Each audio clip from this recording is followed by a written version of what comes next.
My name's Adam Gillespie. I reverted to Islam 17 years ago. And I used to come to this masjid, and it's changed a lot, subhanAllah. It used to be just gravel out the back and some toilets. There was no school. There was gravel out the front. Really tacky carpet. Alhamdulillah, we've made progress. Alhamdulillah, it's good to see. We used to come here for Haruj and spend the weekend with the Pakistan brothers. Alhamdulillah. Alhamdulillah. Got a lot of knowledge and got fed very well too, alhamdulillah. Alhamdulillah. I'll just, with my journey to Islam, I'll just be very brief on my growing up. I'll just give a little bit of an insight on my childhood, because it all sort of ties into how things sort of turned out in the end, subhanAllah. I didn't grow up with my parents. I didn't have a mother or a father. But I wasn't an orphan, they were alive. My mother my father took off when I was about 1 year old. He took off pretty much when I was a baby. And my mother found it very hard to look after me. Being a mother and trying to hold a job and having a son under her arm just didn't work out for her. So she felt the best thing to do was to leave me with my grandparents. So I wasn't thrown out in the street, or I wasn't in an orphanage home or anything like that. So I had a pretty good upbringing by my grandparents. My grandmother's from Japan. She didn't speak much English, but alhamdulillah, she married an Australian soldier back in the wartime. So my grandfather was Australian. My grandmother didn't have any sort of religion as far as the book. She was like a Buddhist, you know. She used to have this black box and pictures in there, and she used to give it fruit and all this sort of crazy stuff. It's something that I used to make fun of even as a little child. I thought it was ridiculous, you know. And my grandfather, he was a science teacher, and he was a thinker, you know. I remember as a little kid, he used to put me on his shoulders, and he used to tell me about the planets and the stars and, like, you know, all science sort of stuff, you know, astronomy and all these sort of things. So he was a thinking man, and he looked beyond the stars, you know what I mean? So he was one who pondered. Allah alam if he came to Islam or not, I don't think so. But yeah, so that was sort of my upbringing through my grandparents. It's funny because when I, as a child, I used to talk to Allah subhanahu wa ta'ala. Because I didn't have my parents, I used to look up into the sky and say, God, one day could you let me live with my parents or with my mother? You know, so, and no one told me about Allah. It's just a natural instinct, natural feeling. I just knew that there was a creator. You know, subhanAllah. And I became very good friends with a boy that lived a couple of doors up from me, and his mother thought it was a good idea if I go to Sunday school and learn about Christianity. She took me there on a Sunday morning with her son and my friend, and we sat in this little tiny classroom. There must have been about 10 kids, 12 kids there, and she had this picture of Isa salam, Jesus, hanging up on a salib, you know, that picture they always have. And she asked the class, who is this? And some little girl put her hand up and said, oh, that's Jesus. And she said, that's correct. And she goes, but who is he? You know? And no one answered. Everyone was, little kids were only 6 or 7 and too shy to answer, put her hands up. And she said, this is our Lord, this is our God. And I refuted that. And I said, no, that's not God. God you can't see. You can't imagine him, he's big. Anyway, she told me to leave the class. I was destructive, you know. So I got kicked out of this Sunday school, and I had to wait there, I think, for like an hour. And then the parents came to pick us up, and then the teacher came and talked to my friend's mother, saying, oh look, this guy's a troublemaker, we don't want him back here anymore. So I got kicked out of Sunday school. You know, I couldn't believe it, I was shattered, because I wanted to be with my friend, you know. But it just didn't make sense to me. Even as a little child, I knew that wasn't Allah. You know, he's a man, it's a man, you know.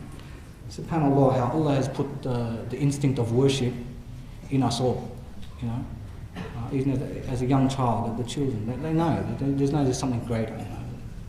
It's a part of life. It's just a shame that other disbelievers direct their worship towards money or movie stars or whatever. You know. But the instinct of worship is in every human being. Anyway, to move things along pretty quickly, I'll just jump straight ahead to high school. I had a lot of Muslim friends, and not one of them ever gave me dawah. I ended up living with my mother. We moved to a place called Auburn, which you probably all know.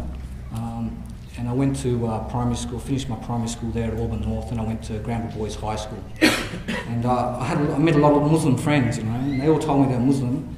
But through my high school years, no one ever gave me dawah. No one ever told me about their religion. And I don't blame them. I still know a lot of them today, and nothing's changed. They're still not in their religion. I don't think they knew much of their religion anyway. You know, they just didn't have any knowledge to really offer me anyhow. I remember one time, but it was funny because every time Ramadan came, everyone would fast, you know. So they all fast Ramadan. And I remember one friend at the back of the classroom, he'll be eating these lollies, and I sit next to him, I'm saying, shouldn't you be fasting like everyone else? And he'll go, shh, these are special fasting lollies. I said, well, you better give me one, I was going to tell everyone. So he shared them quite quickly. You know.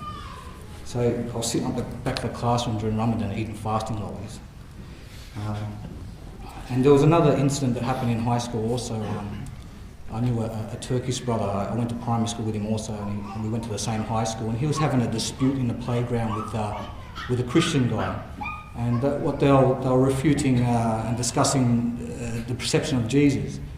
And the Christian guy was saying, oh, well, Jesus is Lord and God. And this Turkish brother was saying, no, he's a prophet of God. And I just happened to be walking past at the time. And they said, oh, let's get Adam, you know, he always speaks the truth, and let's see what he thinks, you know. And they said, Adam, come and give me your opinion, you know. And they asked me, is Jesus a prophet of God or is he God? And I said, of course he's not God. You know, Jesus was a human being. He would have to have been a prophet. And he said, thank you very much, Adam. That's all I wanted. Thank you. And I just took off. You know, didn't think much about it at the time. Anyway, after high school, I hung around the wrong crowd as usual. Being in Jahiliyyah and not having any guidance, you know, it's very easy to sort of hang around the wrong crowd and getting up to things that, you know, shouldn't really get up to. To put it bluntly, you know, you walk in the darkness, you know, you've got no guidance, you know, there's absolutely no guidance, so you don't know what your purpose of existence is, you know. You give it some thought, but then the thought is only a thought at the end of the day, and you just move on with the flow of things, you know. And you get caught up in all sorts of stuff. I was doing all the haram things that Muslims, we stay away from, to put it bluntly. In that time, I like a lot of the Jahiliyyah, people in Jahiliyyah, I had a drug addiction, you know.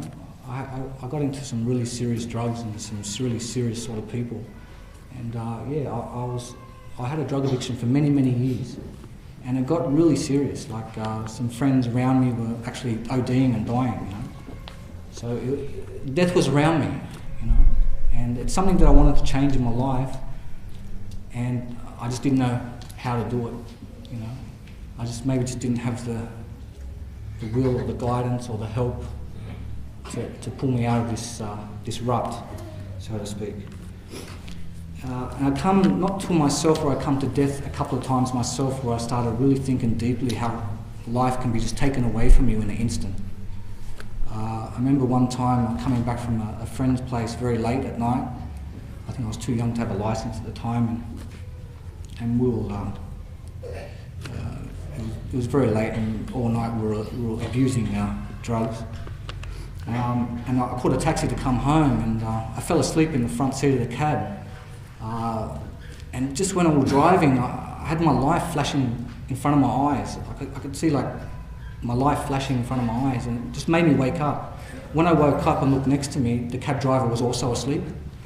And I hit his chest like this, and he woke up and he swerved, and we must have just come very close of hitting this big telegraph pole. So it it was just, Allah just woke me up at the right time. SubhanAllah, this wasn't my time, I guess. Another time was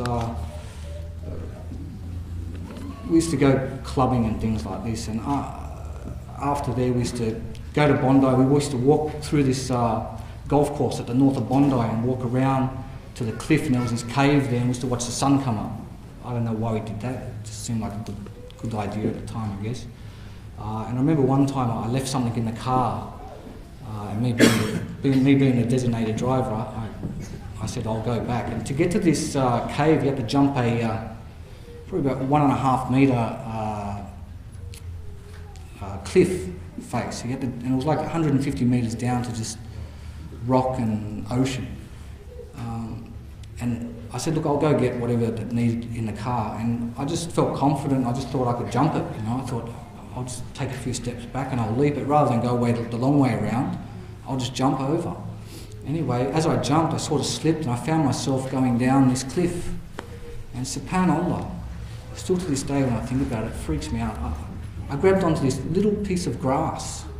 It just no way would have held my weight, although I was pretty skinny in those days.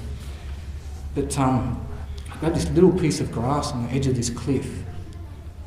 And SubhanAllah, I don't know if it was adrenaline or what, but it felt like something lifted me back up. And I felt like that I was saved, And I'm walking to the car, and I just remember just saying, "Oh God, you saved me! I can't believe you saved me." How did I get out of that? I was just dumbfounded how I got out of that. Like I was pinching myself to see if I was still alive. I thought that maybe this is it, and I've moved on, sort of thing. But SubhanAllah, these two things that happened to me really had me thinking about death and how short life is more seriously. Anyway, I worked as a landscaper. I kept a job, even though I had a drug addiction. I kept a job and I held a job. Although I got paid very well for this job, but my drug addiction got so severe that even the good wage that I got wasn't enough to support my habit. So I found myself, I was stealing things. I was doing anything I could, so in order to keep my habit. It's a terrible life. When you're in the darkness, you're in the darkness. You really are. You've just got no direction. It's like literally you are in the darkness. The title tonight, Darkness from Light. That's exactly what it is. SubhanAllah. And anyway, I got a surprise visit. I lived in this little tiny unit in Parramatta by myself, and I got a surprise visit from my auntie, my mum's sister. And she's a nurse. She's been a nurse for 35 years. And it was just a spontaneous visit. Anyway, I answered the door, and she saw me in the condition that I was in. She sees this thing every day at her work. She knows when someone's abusing drugs. And she was quite shocked to see me in this condition. So she said to me, "Look, I want you to come in and move in with her." And I kept denying that I had a problem. That's what someone with an addiction, they deny they got the problem. I was saying, "No, there's no worries. It's all right. I can look after myself. Everything's all right." I think deep down I was scared to leave access to drugs. You know what I mean? That was my biggest fear. Like, if I go with you, how am I going to get the thing that I need? And she said to me, "Look, I'm coming here with a truck tomorrow, and I'm going to get your things, and you're coming to move with me." And she's not going to hear another word of it. And I said, "Yeah, okay, fine, auntie. No worries, no worries." And just to sort of push out the door, not expecting that she'd be there the next day. Anyway, the next morning I heard this truck, when the truck backs up in the driveway, beep, beep, beep, backing up in the driveway, and I'm thinking, "Oh, wow, she's serious. She's really going to move me." Anyway, she knocked on the door and she starts moving things. So I started helping her because I thought, well, maybe this is my chance, So I give it a go, So I started packing things in the truck and I drove my car up there. She lived in the mountains, in Blue Mountains up near Katoomba. And I got up there and I drove up and I'm thinking in the back of my head, well, I got my car, I can always jump in my car and head back down to Sydney and get what I need if need be, And I went inside and I come back out and there's my auntie underneath the hood pulling out the battery, pulling out all the leads, and I was stranded, man. I couldn't go anywhere. So my car wasn't going nowhere. She took my phone off me. I had no access to my friends. I had no access to anything. I couldn't go anywhere. I was stuck there. So I just got into that frame of mind. Well, I've been wanting to change all this time. Maybe this is my opportunity. So I took the opportunity. And it was a really rough time. I couldn't sleep all night. All night I'd be up, and all day I'd be sleeping. I couldn't even hold a cup of water. I'd be shaking, and I was in a bad state. Like I went cold turkey. I was going through withdrawals. I was like quite upset. I was angry. My whole body was going through a massive change. Change of life. It was a really hard time. And my auntie just kept feeding me well, making me eat healthy, and giving me vitamins, and trying to build my strength. And anyway, I went for runs. Eventually, after a while, I started going for runs, and I joined the gym up to Katoomba. Started eating well, and on my runs, I'd be going around boxing trees and just trying to get all this anger that I had inside of me, and then sort of get back to reality. So that's sort of the build-up of me sort of coming to Islam. About 1.5 years later, I was fully clean. The drugs were out of my system. I felt healthy. I felt confident. My body started taking shape again. I felt strong.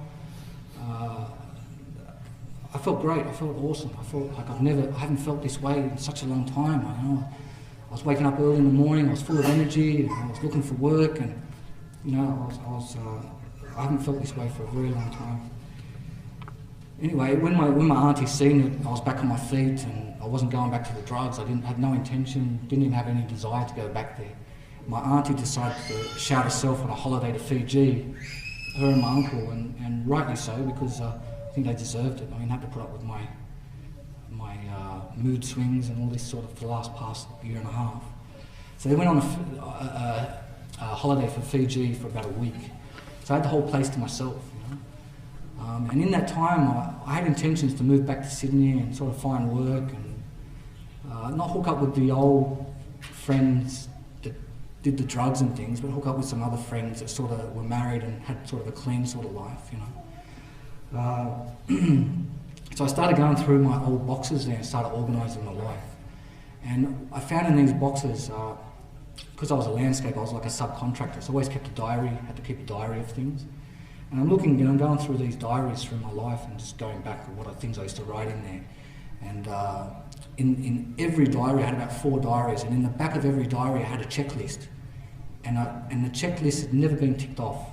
I couldn't tick anything off because I didn't do anything in the checklist. You write yourself a list and you never get around to ticking it off. And I was looking at this list, and the first thing on the list was to stop drugs. I'm thinking, hang on a minute, I can start ticking these things off. So I started ticking off stop drugs. I went, yep, okay, well I've done that. So I ticked that off. The second thing was to don't drink alcohol. Well, I don't do that, so I ticked that off. And then the third thing was stop doing crime and stop, being a menace to society. So I ticked that off. I was no longer a menace, thank God. And then it was eat healthy, join the gym, and I'm ticking off, going down a list. I'm finally ticking these things off. And right at the bottom, the last thing on the list was to find God. How can I find God? And I got to that point and I'm thinking, well, how do you do that? And there's no instructions or guidebook, or no one's ever told me how do you find Allah, how do you find your Creator. But in my diary it was written, find God. It's something I never forgot Allah. I always believed in Him, I just didn't know where to find Him or how to go about it or how to practice or worship Him.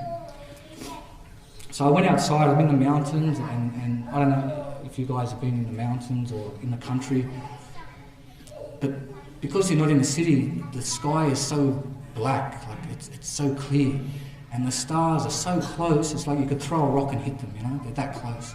It was the most beautiful night I've ever seen in my life. Still to this day, 17 years ago, I haven't seen a night like it.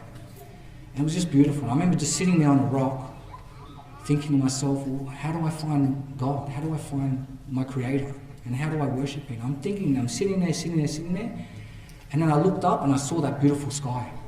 And the first thing that came out of my mouth was, oh my God. And then I realised to myself, well, here's the start. I just addressed Allah. I just said, oh my God, I'm actually talking to God. And I thought, well, here's a start. And I didn't know how to make dua or supplicate. but I put my hands up like this, and I started just thanking Allah for getting me out of that lifestyle, for saving me all those times I come close to death, all those times I did stupid things, and I just thanked Him for taking me out of that condition and to where I was then at that time, healthy and not wanting to go back to that. And I just, honestly, I just kept thanking Him, and I was just bearing my heart to Him, and the tears, it was like waterworks, the tears were just flowing. I couldn't stop crying, and I'm just, making supplication. Allah help me, guide me to the truth, show me the way. If you guide me to the truth, I'll never leave it. Just help me out, don't let me go back to that lifestyle. I just want to live a clean lifestyle. I recognise You as my Creator, I just want to worship You, but just guide me to the way to worship You where You'll be pleased with me. Anyways, a month went by and I got my things up and I started getting my things together, and I wanted to move back down to Sydney. I hooked up with an old friend of mine who got married. I've known him for a long, long time. He was like a brother to me. He's actually a Christian Lebanese guy. We were really good friends. And I knew I could turn to him. He was a real mate. He was a good mate. And I remember knocking on his door, and I haven't contacted him in a good 3 years. And I knocked on his door, and it was like he opened the door and he's like he'd seen a ghost. He thought that I died, or he thought I just was missing. He couldn't get in contact with my mother anywhere. He had no idea where I was. And I remember him just rubbing his eyes and just checking himself, like, are you really here, or are you just a ghost, or And I said, yeah, well, it's me, man, I'm here, I said, look, I need some work, I need a place to stay. Because I knew he had a business, I knew he always hiring guys to work for him. And he goes, of course, you start tomorrow. And he goes, a place to stay? He goes, my auntie's got a granny flat that's vacant, you can move in there. So I moved into this place called Maryland, and I lived out in the back in a granny flat there. And I started working with him the very next day. I didn't know, but he became business partners with this Muslim guy, this Muslim brother. And this is where I got the connection. I finally met a practicing Muslim. And all my friends had never been practicing. They didn't give me any dawah whatsoever because they didn't know themselves. They just weren't practicing. So I finally met this practicing Muslim, and I asked him about his religion. I seen the way he was. He had so much manners. He always smiled. The way he treated and spoke to his wife was something I've never seen before. The way he handled his kids when they were mucking around just being kids. The way he handled the situation, the way he carried himself. There was this character that was very attractive to me. I just thought, this is amazing. This guy, I'm saying to my friend, this guy's amazing. Look at the conduct of this guy. Where's he get his character from? And he goes, oh, he's Muslim. I went, oh, really? So I started talking to him. So I was seeing him on a daily basis. Every second day, every third day, I was seeing this practicing Muslim guy, and I kept I was starting to ask questions about his faith, But it was his initial character that drew me to him. I started asking him things, what's your perception of Jesus, and he would give me whatever I would ask. He would give me that answer that would fulfill my heart.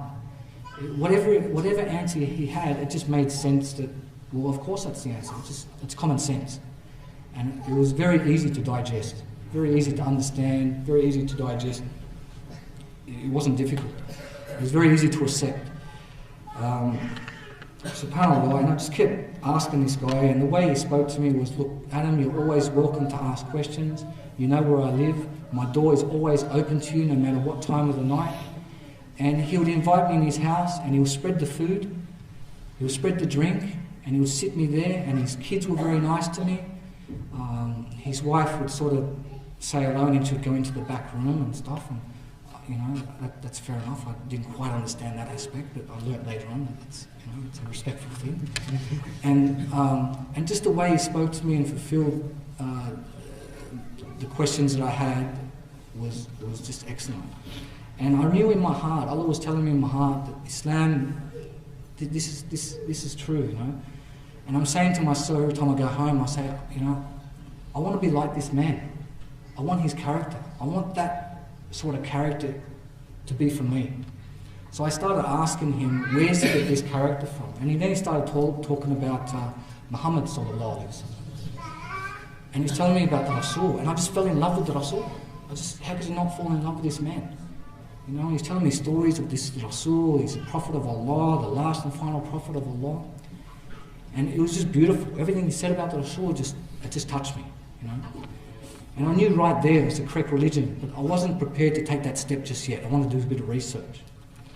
And it was funny, it was that time of registration. I was at a petrol station, and I was trying to obtain a pink slip. And this guy rocks up in a full, he's a Christian priest or something like that, and he had this big black suit on, and he had a beard, and he had this massive salib. It was huge. I think it was like the original one, maybe. It was huge. And I thought, oh, here's my opportunity to sort of ask this guy. Obviously, he's some sort of priest or something. I'll ask him about his faith, just to confirm. I just wanted to see if he could touch my heart like this brother could. And I just asked him. He was standing there, and I said he was also waiting for a pink slip. I said, oh, could you give me you're a Christian, right? And he goes, yeah, that's right. I said, can you give me your perception on Jesus? You know, who is Jesus to you? And he tapped me on the shoulder and he said, have faith, my son. And he walked away. And I'm like, what sort of answer is that? He answered the question or what? You know? He jumped in his car and he took off, and I was left standing there going, you're going to answer the question? Like, in the rear vision mirror, he's just seeing me going like this. You're going to answer me? And from that moment, I just went, you know what? You know, Islam is the haqq. Islam is the truth, man. You know, so I went back to this this brother who I was been in contact with, giving me dawah and just answering my questions, whatever I needed, and just being this polite, well-mannered, always smiling. But yet he was firm with his religion. He was very, very firm. Like, he didn't compromise his deen whatsoever. You know, the deen's the deen. That's it. You know? And that was also attractive, because when you talk to Christians or Jewish people, they compromise their deen, and then when there's compromise there, it's just, well, it's not real, you know. But yeah, that's just the way with his firmness. But he was firm with a smile. So he was firm, being humble at the same time. You know? It was just a beautiful mix. Anyway, I approached him. I said, look,